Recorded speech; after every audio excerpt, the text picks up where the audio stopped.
এরপরে একটা পর্যায়ে যখন ফিরাউন, যাকে আমরা ফিরাউন বলে চিনি, সে ফিরাউন যখন ক্ষমতাশীল হয় তখন এই ফিরাউনের রাজত্বকালে একজন কোনো গণক স্বপ্ন দেখে, অথবা ফিরাউন নিজে স্বপ্ন দেখে কি যে এই যে বনি ইসরাইলরা আছে এদের মধ্যে একটা ছেলে সন্তান জন্মগ্রহণ করবে যার হাতেই তোমার রাজত্ব চলে যাবে। যখন ফিরাউন এই কথা শুনতে পারে, সব কোরআনেরই ঘটনা, তখন আর কি ফিরাউন একটা আদেশ জারি করে যে এখন থেকে বনি ইসরাইলের মধ্যে যত নবজাতক ছেলে সন্তান জন্মগ্রহণ করবে প্রত্যেককে ওই জন্মগ্রহণ করার পরেই জবাই করা হবে। কোরআনে পাকে আছে ইকতিলুনা আবনাকুম ওয়া ইস্তাহিউনা নিসাকুম, যে ফিরাউন তার পুলিশ বাহিনী ওই ছেলে সন্তানদেরকে জবাই করত আর কন্যা সন্তানদেরকে বাঁচিয়ে রাখতো। এভাবে অনেক বছর চললো, যেখানেই যে এলাকায় যে অঞ্চলে যে বাড়িতেই নবজাতক ছেলে সন্তান জন্মগ্রহণ করতো ফিরাউনের পুলিশরা সাথে সাথে এসে ওই মায়ের সামনেই জবাই করে ফেলতো আর কন্যা সন্তানদেরকে ছেড়ে দিত। এভাবে করতে করতে একটা পর্যায়ে দেখা গেল যে কর্মচারী বা কুলি বা শ্রমিক সংকট দেখা দিল। তখন ফিরাউন একটা চিন্তা করলো, 1 বছর হত্যাকাণ্ড চালানো হবে আর 1 বছর হত্যাকাণ্ড চালানো হবে না। তো যে বছর হত্যাকাণ্ড চালানো হবে না সেই বছর হযরত মূসা আলাইহিস সালামের ভাই হারুন জন্মগ্রহণ করলেন, আর যে বছর হত্যাকাণ্ড চালানো হবে এই বছর হযরত মূসা আলাইহিস সালাম জন্মগ্রহণ করলেন। যখন মূসা জন্মগ্রহণ করলেন স্বাভাবিক নিয়মেই তাকেও জবাই করা হবে।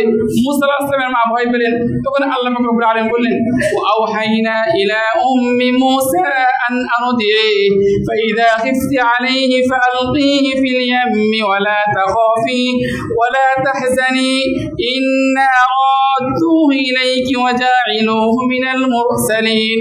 আল্লাহ তাআলা বলতেছেন আমি মূসার মায়ের কাছে এই বার্তা পাঠালাম যে কি তুমি আগে দুধ পান করাও, ফাইদা খিফতি আলাইহি, দুধ পান করানোর পরে যদি তুমি আশঙ্কা করো তোমার সন্তানের ব্যাপারে তাহলে তুমি একটা বাক্সে ভরে তুমি তাকে এই নীল নদে এই নদীর মধ্যে ভাসিয়ে দিবা।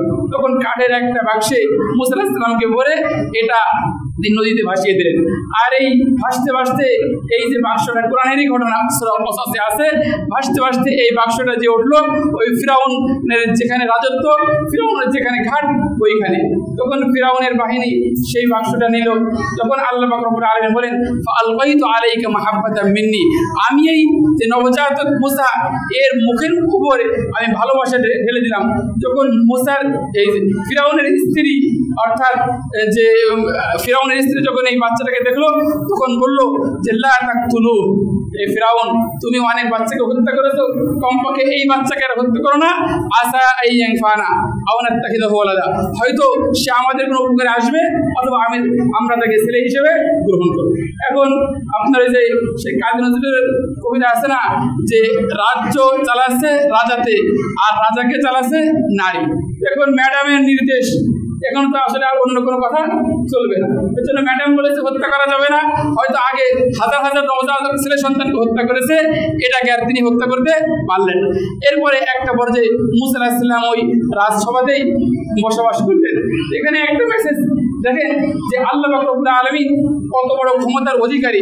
আল্লাহ তাআলা যদি চাইতেন পাহাড়ের কোনো পাদদেশে, গহীন কোনো জঙ্গলে অথবা সাগরের কোনো চরে মূসা আলাইহিস সালামকে বড় করে এরপরে নবী হিসেবে ফিরাউনের কাছে পাঠাতে পারতেন না? কি বলেন? মূসাকে হত্যা করার টার্গেটেই ফিরাউন হাজার হাজার নবজাতক ছেলে সন্তানকে হত্যা করেছে। তা আল্লাহ তাআলা চাইলে পাহাড়ের কোনো জঙ্গলে যেখানে ফিরাউনের পুলিশ টের পাবে না অথবা সাগরের কোনো চরে এটা পারতেন না আল্লাহ তাআলা? কিন্তু আল্লাহ তাআলা দেখাই দিলেন তুমি যাকে হত্যা করার জন্য হাজার হাজার নবজাতক সন্তানকে হত্যা করেছো সেই তোমার টার্গেট ব্যক্তিকে তোমার একেবারেই শাহী দরবারে তোমার আয়াতেই তোমার খাবার খাওয়ায় আমি বড় করলাম। এর দ্বারা মানে যখন আমি অনেক সময় বলে থাকি যদি কোনো ব্যক্তির কখনো শয়তানে ধোঁকা দেয় যে আল্লাহ তাআলা আছে কি না আছে, আপনি এই ঘটনাটা চিন্তা করবেন। এই ঘটনা চিন্তা করার দ্বারা বোঝা আসবে যে আসলেই আল্লাহ তাআলা একজন আছে। আল্লাহ তাআলা এত ক্ষমতার অধিকারী যে ফিরাউন মূসা আলাইহিস সালামকে হত্যা করার জন্য হাজার হাজার নবজাতক ছেলে সন্তানকে হত্যা করলো, সেই মূসাকে আল্লাহ পাক রব্বুল আলামিন ফিরাউনের ভাত খাওয়ায়, ফিরাউনের ডাল খায়, ফিরাউনের বাড়িতে আল্লাহ তাআলা প্রতিপালন করলো। কথা বলতেন। এরপরে ঘটনা তো অনেক লম্বা, সময় শেষ হয়ে গেছে। এরপরে হযরত মূসা আলাইহিস সালাম একটা পর্যায়ে ফিরাউনের এলাকা থেকে চলে গেলেন। এরপরে আল্লাহ পাক রব্বুল আলামিন আবার পাঠালেন নবী করে। মূসা আলাইহিস সালামের বুদ্ধি জ্ঞান হলো এবং তার বয়স হলো। এরপরে ফিরাউনকে দাওয়াত দিলেন, ফিরাউন দাওয়াত গ্রহণ করলো না। এরপরে একটা পর্যায়ে আল্লাহ পাক রব্বুল আলামিন ফিরাউন তার দলবল নিয়ে মুসার বাহিনীকে ধাওয়া করলো। কোরআনে কারিমে আছে যে আল্লাহ তাআলা বললেন যে মুসা তুমি তোমার দলবল নিয়ে চলে যাও। এরপরে যখন তারা লোহিত সাগর, পাহাড়ের কুলজুম বর্তমানে লোহিত সাগর এর নিকটে আসলো, তখন মুসার বাহিনী বলল যে হে মুসা ইন্নাকুম মুদরাকুন, আমরা তো ধরা খেয়ে গেলাম। তখন বললো যে না, আল্লাহ তাআলা আমাদের সাথে আছেন, আমরা কখনো ধরা খেতে পারি না।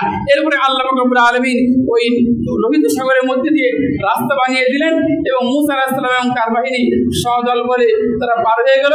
এবং ফিরাউন এবং তার বাহিনী যখন ওই সাগরের মাঝখানে আসলো, একটা শূন্য আর বাইরে থাকলো না, তখন আল্লাহ পাক রব্বুল আলামিন আবার কুদরতি হয়ে ওই সাগরকে মিলিয়ে দিলেন এবং ফিরাউন এবং তার বাহিনী ওখানেই ডুবে মারা গেল।